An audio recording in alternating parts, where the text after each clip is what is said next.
Hi, welcome back. It's been a while, a month actually, so I'm sorry. There was a lot of stuff that has been going on between my last video and this one, and I just couldn't really push myself to make a video, which is actually part of the brain injury, but it's also part of depression because I have both. Isn't that great? But yeah, motivation and actually being able to get up and do things. But that's not what I'm talking about in this video. Right now, what I'm going to be talking about is my disability and explain to you what it is and what it's like, what it's been like growing up with it. So I'm just gonna get started right now. I have a central auditory processing disorder, which basically means whatever I hear doesn't always make sense in my head. Like, the wires are tangled up with each other or just not connected at all.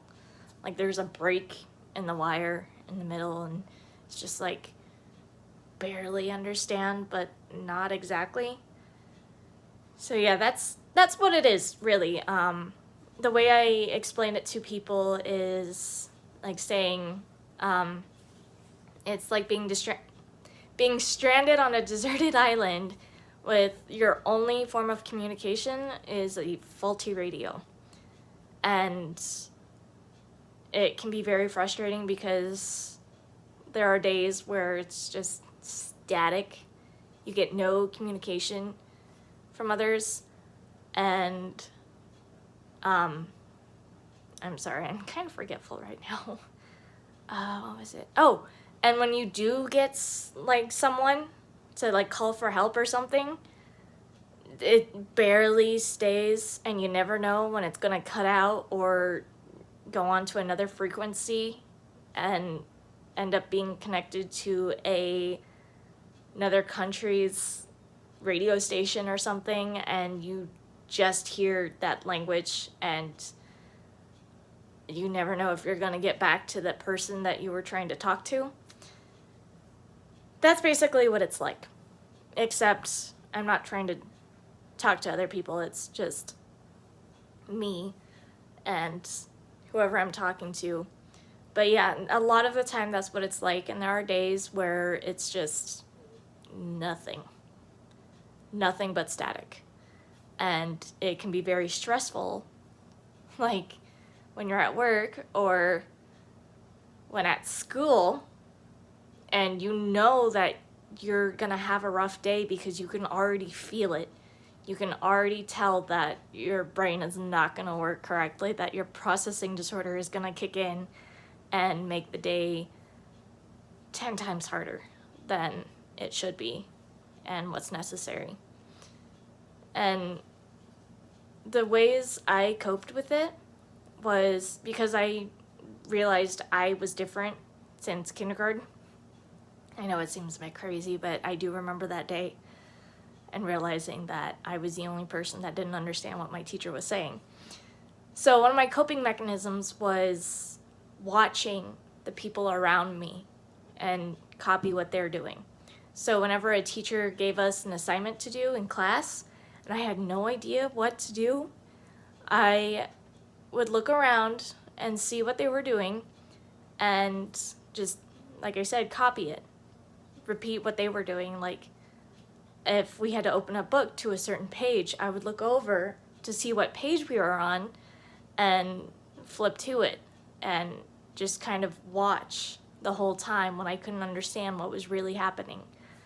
And another time when they were talking directly to me, and the static would cut in and out, like the actual words would just barely make it through. And I would take the words that I did understand and try to piece them together to form a sentence that made sense to me. Or I would take the emphasis, I hope you know what I'm talking about, because I don't know how to say it, on a certain word and change it to where it made sense to me, and I would repeat it just to make sure. And a lot of the time they said yes. So that was pretty awesome. That helped me hide my disability because I had so many issues that kind of stem from it, but that's not important right now. My disability and trying to explain it is what's important in this video. And I should probably warn those who have the disability like me, when it comes to the coping mechanisms, don't wear them out, because after a while, like a long while, you lose the ability to use that coping mechanism. Because I use the piece together, try and figure out what to do coping mechanism up until high school, and that's when I could not do it at all anymore.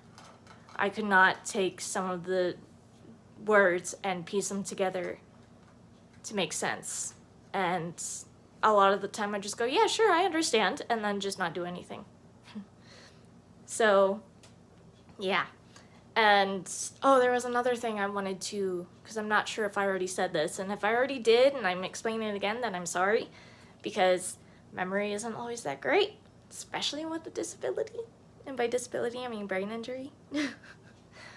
So, a lot of the time when the watch what other people were doing coping mechanism didn't quite work, it just basically, I'm sorry, my brain is not working right now. I wonder why. When the teacher told us to do something and everybody did something different, I would panic and just not do anything because I didn't know what to do, and it would get me in trouble a lot. And the teachers didn't really understand, so they just kind of blew me off and called my mom a helicopter mom, because she was the only one that I could actually turn to and feel comfortable with. Because if I were to tell the teacher about my disability and what I'm struggling with, I was afraid she was gonna tell the whole class. They were gonna tell the whole class and they would just make fun of me. And so I kept it secret for years. And I'm trying to be more confident in it. And this is kind of one of the things that I'm doing to be more confident and to spread awareness, because there's not a lot of understanding when it comes to brain injuries and disabilities, especially when it comes to functioning, which I will talk about in the next one, because that is really important to understand. And I feel like that's it, but I also feel like there needs to be more. But for now, I'm just going to finish there, I guess. And if I do remember something, and I'll probably make a part 2, even though I'm not really planning on it right now. But so yeah, as far as I know, that's all. So maybe I'll see you next time. Bye.